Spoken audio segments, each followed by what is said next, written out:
Planifikimi familjar dhe parandalimi e kontrolli i HIV/AIDS ka qenë tema e panajirit të Drejtorisë së Shëndetit Publik në ditën e dytë të tij. Të rinjt kanë qenë mjaft të interesuar për të marrë sa më shumë informacione. Panajiri realizohet në kuadër të 100 vjetorit të shpalljes së pavarësisë dhe mbështetet nga Ministria e Shëndetësisë, në bashkëpunim me vullnetarët nga shoqata partnere si Kryqi i Kuq, Korpusi i Paqes, World Vision dhe Fondacioni Caritas. Qëllimi i këtyre aktiviteteve është informimi i qytetarëve për shumë sëmundje të ndryshme. Punonjësa sociale e sektorit të këshillimit testimit vullnetar të HIV/AIDS, Elena Bibaja, tha se kjo sëmundje nuk është vetëm një problem mjekësor, por një problem social, ekonomik dhe jetik. Sot jemi mbledhur për bërë një sensibilizim për sëmundjet seksualisht të transmetueshme, sidomos për HIV/AIDS-in.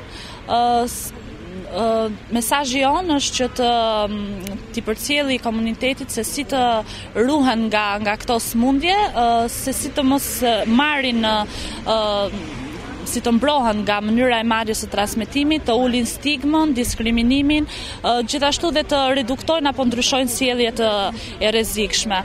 Siç e dim, HIV/AIDS nuk është thjesht një problem mjekësor, por ai është një problem social, ekonomik dhe etik. Pra, një informim apo ruajtja dhe mbrojtja e shëndetit është e drejta themelore e çdo njërit prej nesh dhe duhet të dimë se si ta mbrojmë shëndetin tonë. A ka pasur interes nga qytetarët, sidomos nga të rinj, për të marrë informacione mbi këtë sëmundje?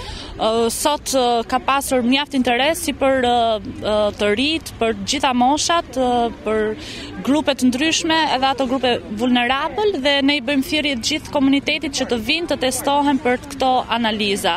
Analiza të tilla si për HIV-in, për hepatitin B, C, sifilizin bëhen pranë Drejtorisë së Shëndetit Publik në zyrën e këshillim testimit vullnetar për HIV/AIDS dhe shërbimi është falas.